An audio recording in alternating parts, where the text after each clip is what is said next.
If you're an OnlyFans creator who is struggling to chat correctly, this video is for you. It's not about taking your phone everywhere and being constantly available. There's a few strategies that the top 1% of OnlyFans creators are using to make the most amount of money with the least amount of effort. In this video, I'm gonna give you 4 of those tips so you can upgrade your chatting immediately. Here's the first thing you should do if you wanna be great at chatting on OnlyFans. Without proper organization, you're completely flying in the dark. There are various types of different fans. There's the people who are tire kickers, there's the people who want PPVs, and then there's the people who want the girlfriend experience. You need to know who these people are so you're not treating a tire kicker like a VIP. What you should be doing is building lists for your fans. You should know exactly who wants to be treated like a VIP and is tipping and is giving money and deserves that treatment, or the people that just want one PPV and they get the heck out of there. You should be looking out for tire kickers, and you should make a list of tire kickers, and don't waste your time on them unless they suddenly have a change of heart for some reason. Tire kickers can turn into real spenders, but you should not be trying all day, all night to turn them into buyers, because they usually will not. It's a really one-off case. So to get better at chatting, you need to know who is who and build your lists and use those lists as your Bible. If you're talking to a VIP, give him the scripts, give him the VIP experience, give him the girlfriend experience. That's great. If you're talking to somebody who only wants PPVs, do not send him girlfriend experience messages. They will not respond and you will not make money, and you're wasting your time, which really sucks. Here's the #1 chatting strategy that the top 1% are using every single day. I've met a lot of creators and I've found that most of them don't like chatting, so they do it very, very haphazardly. They don't want to talk to these people, they shoot them very high prices right at the beginning, and this burns out the fans that you worked super hard to get. You cannot immediately send a $50 PPV for somebody who has not been properly warmed up. So what you should be doing, and this is what a lot of the top creators are doing, are something called scripts. You have pre-planned content to make it feel like a Snapchat script. Essentially, you started out very normal and you talk to them like a normal person and you get to know them. This is where you're gathering your information. Then you can give them a free photo that has non-nudity to get them in the mood.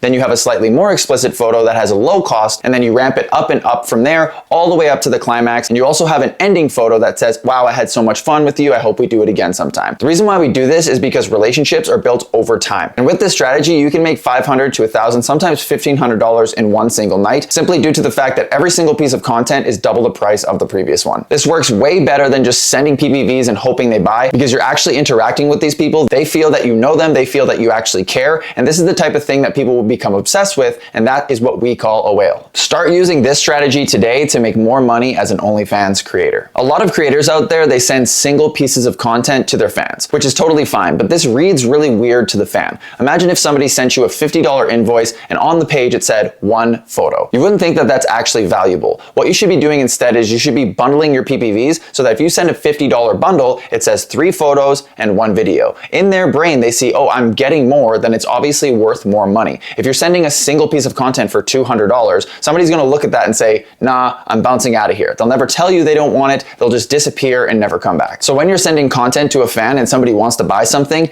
add more content to the bundle, because they'll look at that and say, damn, I'm getting 3 photos and maybe 2 short videos for $50. In their brain, they just feel like it's a better deal and they're more likely to unlock it. Most OnlyFans creators have no idea how to chat. Here's how to do it correctly. Most creators out there are building their content on OnlyFans based off of what they feel like doing. This is the wrong approach, because at the end of the day, you're not the one who's going to be buying it. The best way to chat that we've found is to take a look at what people are asking for. If you have a lot of people on your page that want to see feet content, then that's free market research for you. You're able to satisfy that demand and it's checked against the market. What you should be doing is tracking what your fans are asking for and writing it down and making a list. Because if you're able to satisfy the desire and the demand that's actually there, instead of trying to teleport your brain into theirs and just assume what they want, you're gonna sell more stuff because you're giving the people what they want. So just to recap, the first thing that you should do to become a great chatter on OnlyFans is start to use lists. Put all of your tire kickers in one list, put your VIPs who want girlfriend experience in another list, and have the people who only want PPVs in one list. That way you're never making the mistake of sending the wrong message to the wrong person. The second thing is you should be using ladder selling for your VIPs. This is the girlfriend experience. You're talking to them, you're understanding their life, and you're slowly ramping up the cost and getting it to a full climax and then sewing it up at the end. This is actually the best way to make money because it makes people want to do it again and again and again. It's a very intimate experience, and this is how you can make $500 to $1,000 to sometimes $1,500 in one night if you do it correctly. The third thing is you should be using bundles for your PPVs. If you're sending one piece of content for $200, somebody's gonna look at that and say, this is not worth it. If you give them a few photos and a few videos in there, just the actual volume of content, when they see that little PPV to unlock, they're gonna think that this is actually worth it, it's good value, I'm gonna gonna buy it. And the last thing is to stop assuming you know what your fans want. You should be listening to them, asking them, and tracking what they're asking for so you can get an accurate look at what the demand actually is for your page so you can satisfy that to the best of your abilities, and that's how you're gonna make the most money possible. And if you want us to implement this for you, you can hit me up in the #1 pinned comment or the link in the description. The caveat here, we are not looking for beginners, we are looking for people with an established presence and have something going already. So if that sounds like you, once again, go to the link in the description or the top pinned comment. If you like the video, make sure to hit that like and that subscribe button. Make sure to comment here if you have a problem that you want me to solve, and I can solve that in the next video if I think it's something that a lot of people could use. So thank you for watching, and I'll see you in the next one.